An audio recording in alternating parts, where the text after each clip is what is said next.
BMC news live from Kochi Malayalam വാർത്തകൾ നിങ്ങൾക്കായി അവതരിപ്പിക്കുന്നത് Cochin Kalabhavan Angamaly franchise powered by heal life Thottakattukara Nazareth villas and BMC production Angamaly.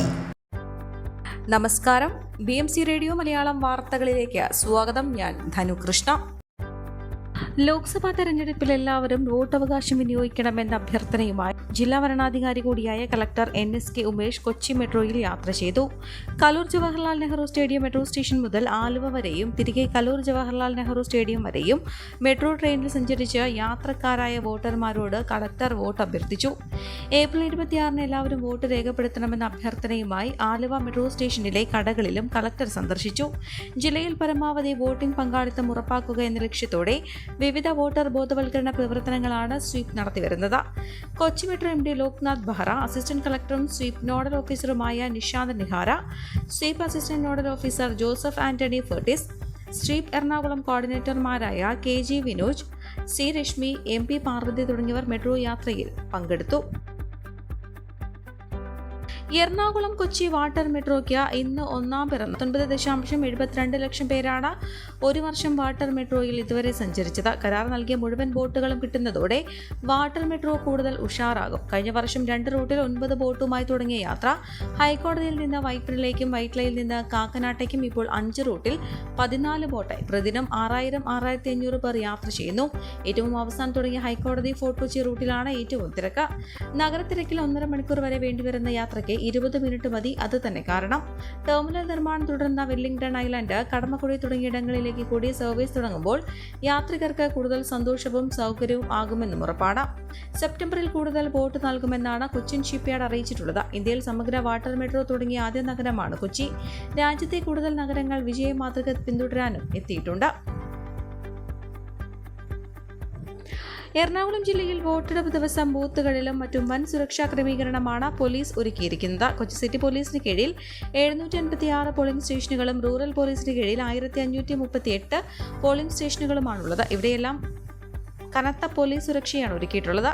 വോട്ടെടുപ്പിന്റെ സുഗമമായ നടത്തിപ്പിന് 142 ഗ്രൂപ്പ് പെട്രോളിംഗ് സേനയെയും 23 ലോ ആൻഡ് ഓർഡർ സേനയെയും നിയോഗിച്ചു. പ്രശ്നബാധിത ബൂത്തുകളിലൊഴികെ മറ്റെല്ലായിടത്തും സംസ്ഥാന സായുധ സേനയുടെയും പോലീസ് സേനയുടെയും ഉദ്യോഗസ്ഥർ സുരക്ഷയ്ക്കായി ഉണ്ടാകും. ജില്ലയിലെ 3 പ്രശ്നബാധിത ബൂത്തുകളുടെയും സുരക്ഷാ ചുമതല കേന്ദ്രസേനയ്ക്കാണ്. ഇവിടെ പോലീസിന്റെ സാന്നിധ്യവും ഉറപ്പാക്കി. വോട്ടെടുപ്പിന് ശേഷം VVPAT മെഷീനുകൾ സൂക്ഷിക്കുന്ന കുസാറ്റിലും ആലുവ UC കോളേജിലും 3 ലെയർ സുരക്ഷയാണ് ഒരുക്കിയിട്ടുള്ളത്. ഇവിടെ സേനയ്ക്ക് പുറമെ സംസ്ഥാന സായുധ സേനയും പോലീസ് സേനയും സുരക്ഷയ്ക്കുണ്ടാകും. സമാധാനപരമായ വോട്ടെടുപ്പിനായി എല്ലാം പഴുതടിച്ചുള്ള സുരക്ഷയാണ് ഒരുക്കിയിട്ടുള്ളതെന്ന് city police commissioner S Shyamsundar, ജില്ലാ പോലീസ് മേധാവി വൈഭവ് സക്സേന എന്നിവർ അറിയിച്ചു. നഗരത്തിലെ രാസലഹരി കച്ചവടത്തിലെ പ്രധാന കണ്ണിയായ യുവാവ് പോലീസിന്റെ പിടിയിൽ. ചേരാവള്ളി പുളിമൂട്ടിൽ കിഴക്കേതിൽ അൻവർ ഷായാണ് അറസ്റ്റിലായത്. ഇയാളെ ചേരാവള്ളി LP സ്കൂളിന് ജംഗ്ഷൻ സമീപം നിന്ന് 30 ഗ്രാം MDMA-യുമായി ജില്ലാ ലഹരി വിരുദ്ധ സ്ക്വാഡും പോലീസും ചേർന്നാണ് പിടികൂടിയത്. മാസങ്ങളായി ബംഗളൂരുവിൽ നിന്ന് രാസലഹരി നാട്ടിലെത്തിച്ച് വിൽപ്പന നടത്തിവരികയായിരുന്നു. നേരത്തെയും കേസിൽ ഉൾപ്പെട്ടിട്ടുണ്ട്. ലഹരി വിരുദ്ധ സ്ക്വാഡ് DYSP P പങ്കജാക്ഷന്റെ നേതൃത്വത്തിലുള്ള ലഹരി വിരുദ്ധ സ്ക്വാഡും DYSP അജയ്നാഥിന്റെ നേതൃത്വത്തിൽ CI Sudheer, SI Hashim, civil police ഓഫീസർമാരായ റെജി, സുനിൽ, ബിനു, ഫിറോസ് എന്നിവരടങ്ങിയ സംഘമാണ് പ്രതിയെ പിടികൂടിയത്. കോവിഡാനന്തര കാലഘട്ടത്തിൽ ജീവനശൈലി രോഗങ്ങളുള്ളവർക്ക് സന്തുലിതമായ ആരോഗ്യ പരിപാലനത്തിന് ആലുവയ്ക്കടുത്ത് തോട്ടക്കാട്ടുകര ജംഗ്ഷനിൽ ഹീൽ ലൈഫ് തുറന്ന പ്രവർത്തനം ആരംഭിച്ചിരിക്കുന്നു. ഫിസിയോതെറാപ്പി, സൈക്കോളജി, ആയുർവേദ ചികിത്സകൾക്കായി 8089011772 ബന്ധപ്പെടാവുന്നതാണ്. ആലുവയിൽ പേപ്പട്ടിയുടെ കടിയേറ്റ പേയിളകി മരിച്ച കൂവപ്പടി പള്ളിക്കരക്കാരൻ വീട്ടിൽ പത്രോസിന്റെ ബന്ധുക്കളും സുഹൃത്തുക്കളും ജനസേവ തെരുവുനായി വിമുക്ത കേരള സംഘം ചെയർമാൻ ജോസ് മാവേലിയുടെ നേതൃത്വത്തിൽ സംസ്കാരം നടന്ന ആയത്തുപടി നിത്യസഹായ മാതാ പള്ളി സെമിത്തേരിയിൽ പ്രതിഷേധിച്ചു.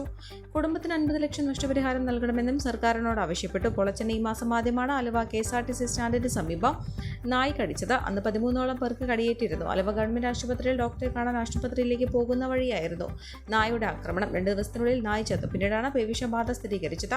കടിയേൽക്കുന്നവർ എടുക്കുന്ന വാക്സിൻ പോളച്ചനും എടുത്തിരുന്നു. മരിക്കുന്നതിന് 2 ദിവസം മുൻപാണ് പോളച്ചന് പേവിഷബാധയുടെ ലക്ഷണങ്ങൾ കണ്ടത്. ബുധനാഴ്ച പുലർച്ചെ എറണാകുളം ഗവൺമെന്റ് ആശുപത്രി ചികിത്സയിലിരിക്കെയാണ് മരിച്ചത്. തൊഴിലുറപ്പ് ജോലിക്കാരനായിരുന്നു പോളച്ചന്. ഭാര്യയും 2 മക്കളുമുണ്ട്. ആലുവ മാർക്കറ്റിന് സമീപം ബൈക്കിലെത്തിയവർ കാർ തകർത്ത് യാത്രക്കാരനെ മർദ്ദിച്ച സംഭവവുമായി ബന്ധപ്പെട്ട 2 പേരെ ആലുവ പോലീസ് കസ്റ്റഡിയിലെടുത്തു.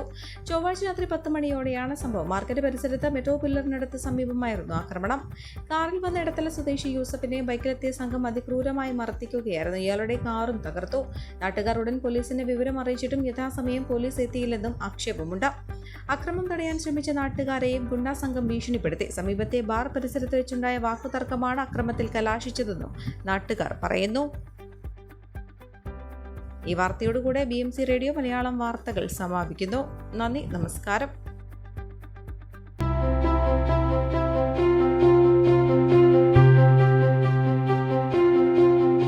അങ്കമാലി പ്രദേശത്തെ കലാവിദ്യാർത്ഥികൾക്ക് സുവർണ അവസരം.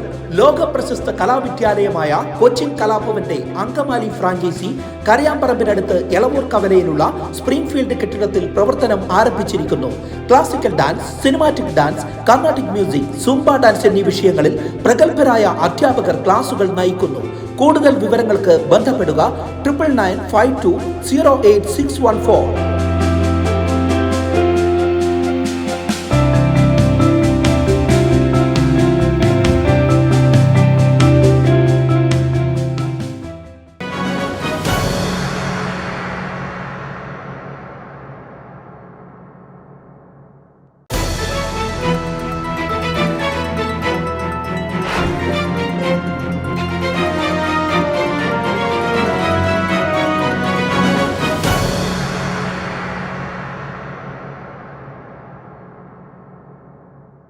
BMC news live from Kochi.